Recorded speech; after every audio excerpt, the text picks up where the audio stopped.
Hi friends, welcome back to my channel Santhu blogs. ఈరోజు చపాతీలు చేస్తున్నాను ఫ్రెండ్స్.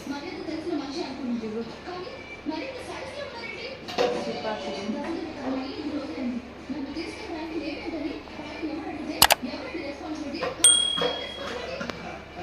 తర్వాత కర్రీ చేస్తాను ఫ్రెండ్స్. చికెన్ కర్రీ ఎలా చేస్తానో చూడండి. స్టవ్ వెలిగించి దాని మీద ఒక కడాయి వేసుకొని అందులో కొంచెం ఆయిల్ వేసేసుకోవాలి. ఇలా ఆయిల్ వేసేసుకొని వేడైపోయిన తర్వాత ఒక రెమ్మ కరివేపాకు వేసేసుకోవాలి. ఇలా కరివేపాకు వేసేసుకొని 1 మీడియం సైజ్ ఆనియన్, 2 పచ్చిమిర్చి కట్ చేసేసుకొని వేసేసుకోవాలి. ఇలా మంచిగా ఆనియన్ బ్రౌన్ కలర్ వచ్చిన తర్వాత ఇందులో చికెన్ వేసేసుకోవాలి. ఇలా చికెన్ వేసేసుకొని చికెన్ని మంచిగా కలిపేసుకోవాలి. ఇలా మంచిగా కలిపేసుకొని 2 మినిట్స్ మంచిగా చికెన్ని కుక్ అవ్వనివ్వాలి. అందులో ఉన్న వాటర్ మొత్తం పోయేంత వరకు కుక్ అవ్వనివ్వాలి. ఇలా కుక్ అయిపోయిన తర్వాత 1 టేబుల్ స్పూన్ అల్లం వెల్లుల్లి పేస్ట్ వేసేసుకోవాలి. ఇలా పేస్ట్ వేసేసుకొని మిక్స్ చేసేసుకోవాలి. ఇలా మిక్స్ చేసేసుకొని 1 మినిట్ కుక్ అయిపోయిన తర్వాత 1/2 టేబుల్ స్పూన్ పసుపు వేసుకోవాలి. ఇలా పసుపు వేసేసుకొని మంచిగా కుక్ అవ్వనివ్వాలి ఒక 2 మినిట్స్.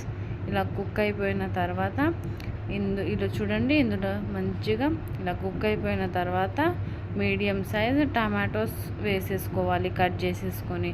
ఇలా వేసేసుకొని ఇందులో 1/2 టీ స్పూన్ సాల్ట్ వేసేసుకోవాలి. కొంచెం సాల్ట్ వేసేసుకుంటే టమాటోస్ తొందరగా కుక్ అవుతుంది, అందుకనే నేను సాల్ట్ వేసేసుకుంటున్నాను.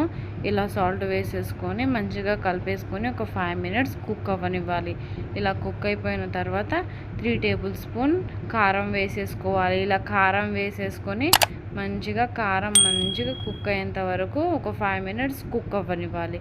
ఇలా కుక్ అయిపోయిన తర్వాత తగినంత వాటర్ వేసేసుకోవాలి. ఇలా వాటర్ వేసేసుకొని మంచిగా ఒకసారి మిక్స్ చేసేసుకోవాలి.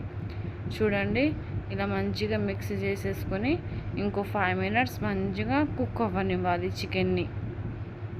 ఇలా కుక్ అవ్వనిచ్చి చూడండి, ఇలా మంచిగా కుక్ అవ్వనివ్వాలి ఒక 5 మినిట్స్. ఇలా కుక్ అయిపోయిన తర్వాత ఇందులో చూడండి నేను చికెన్ మసాలా వేస్తున్నాను. ఇగో చికెన్ మసాలా మంచిగా వేసేసుకోవాలి. చికెన్ మసాలా వేసేసుకొని మంచిగా మిక్స్ చేసేసుకోవాలి ఇంకోసారి. ఇలా మిక్స్ చేసేసుకొని ఇంకో 2 మినిట్స్ మంచిగా కుక్ అవ్వనివ్వాలి చికెన్ని. ఇలా మంచిగా మసాలా వేసేసుకొని కుక్ అవ్వనిస్తే టేస్ట్ సూపర్ ఉంటుందండి. ఇదిగో చికెన్ కర్రీ రెడీ అయిపోయిందండి. 2 మినిట్స్ కుక్ అవ్వనిచ్చిన తర్వాత ఇప్పుడు స్టవ్ ఆఫ్ చేసేసుకొని సర్వ్ చేసి. ఈ వీడియో కనుక మీకు నచ్చినట్లయితే లైక్ చేయండి, షేర్ చేయండి, కామెంట్ చేయండి, సబ్స్క్రైబ్ చేసుకోవడం మాత్రం అస్సలు మర్చిపోకండి. Okay friends, bye friends, thank you.